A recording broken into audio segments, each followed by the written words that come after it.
मेरा नाम हनुमान प्रसाद पाठक है। मैं यहाँ पूजा अर्चना करता हूँ। यहाँ पर माँ भगवती का जो स्थान है वो 5,500 साल पुराना स्थान था। एक पिंडी स्वरूप में पूजा की जाती थी। इस पूजा के अर्चना के बाद में सोनीपत के भक्तों ने मिलकर के माँ भगवती के द्वार को जीवन उद्धार दिया और माता रानी के दर्शनार्थी मूर्ति को स्थापित किया गया। स्थापित होने के बाद में दूर दूर से लोग भक्त आने लगे और माता रानी की पूजा अर्चना करने लगे। माँ भगवती के द्वार पर हर प्रकार से भक्त आते हैं। जैसे कि किसी की कोई भी मन्नत होती है, किसी के संतान का योग, किसी विवाह का योग, किसी के संकट का योग, किसी प्रकार का संकट इत्यादि कोई भी परेशानी होती है तो माता रानी के पास अर्जी लगाते हैं।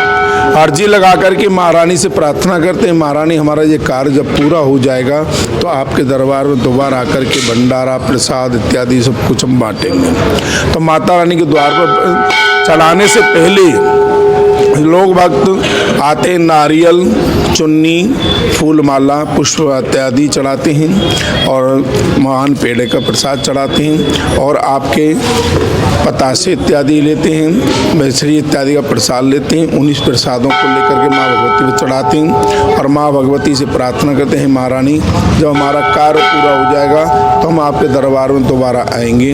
उस प्रकार से माता रानी के द्वार पर आकर के नींबू के हार इत्यादि चढ़ाते हैं। नींबू 3 तरीका से काम करता है। एक बलि रूप में पूजा की जाती है उसकी, एक नींबू खटास होता है, एक नींबू मन्नत के नाम से चढ़ाया जाता है। जैसे कि माता रानी के गले में मुन्नों की माला है तो मुन्नों की माला की जगह पर नींबू के हार चढ़ाया जाता है। किसी व्यक्ति का किसी से दुश्मनाई होती है उसके निमित्त भी वो हार चढ़ाया जाता है। चढ़ाने के बाद में माता रानी से प्रार्थना करते हैं। जब कार्य पूरा हो जाता है तो माता रानी के द्वार पर फिर दोबारा आकर के मत्था टेकते हैं। जो उनकी गुंजाइश होती है, श्रद्धा होती है, भावना होती है, जो बोल के जाते हैं वो करके जाते हैं। और महाभगवती के द्वार पर उसी पीरियड में 8 तारीख 12वां महीना 2002 के अंदर जीवन उद्धार हुआ।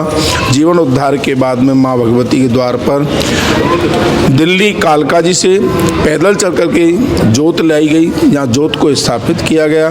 जोत स्थापित करने के बाद में भक्तों की श्रद्धा बढ़ी तो भक्तों ने कलकत्ता जा कर के अखंड जोत को फिर वहाँ से लेकर के आई। वो 41 दिन में पैदल चल करके कलकत्ता से भी यहाँ आई। दोनों जोतों को, दोनों बहनों को मिला करके एक किया गया। इसके बाद में अखंड जोत यहाँ 24 घंटे जलती रहती है।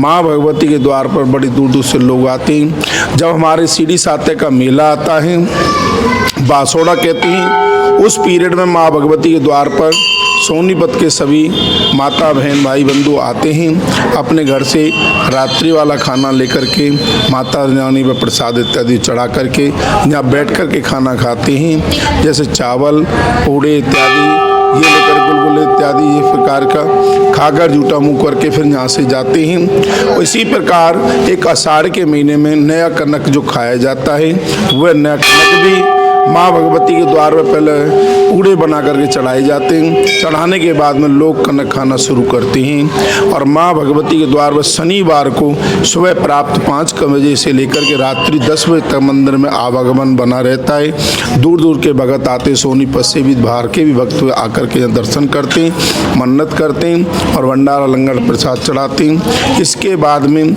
माँ भगवती का सुबह 5 बजे से लेकर रात्रि 10 बजे तक, वैसे मंदिर खुलने का प्राप्त काल जो मंगला आरती होती है सुबह 5 बजे होती है। 5 बजे से दोपहर 12 बजे तक मंदिर खुलता है और शाम को 4 बजे से लेकर के रात्रि 9 बजे तक मंदिर खोला जाता है और सभी भक्त आकर के मत्था टेकते हैं। ये मंदिर पांडवों ने यहाँ पूजा की थी। पूजा करने के बाद पांडवों ने महाभारत का युद्ध प्रारंभ किया था।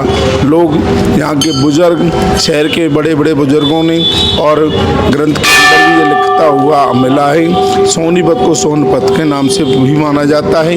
इस प्रकार माँ भगवती की पूजा अर्चना होती है। यहाँ पर माँ भगवती की मूर्ति का स्थापना है, माँ काली की, और जैसे नवरात्रों 9 देवियों की पूजा होती है इसी प्रकार 4 देवी यहाँ इस साइड बनाई हुई हैं, 4 इस साइड बनाई हुई हैं। तो 9 की देवी यहाँ पर स्थापित हैं और इसी प्रकार से माँ भगवती पूजा अर्चना की जाती है। जय माता दी, जय माँ काली।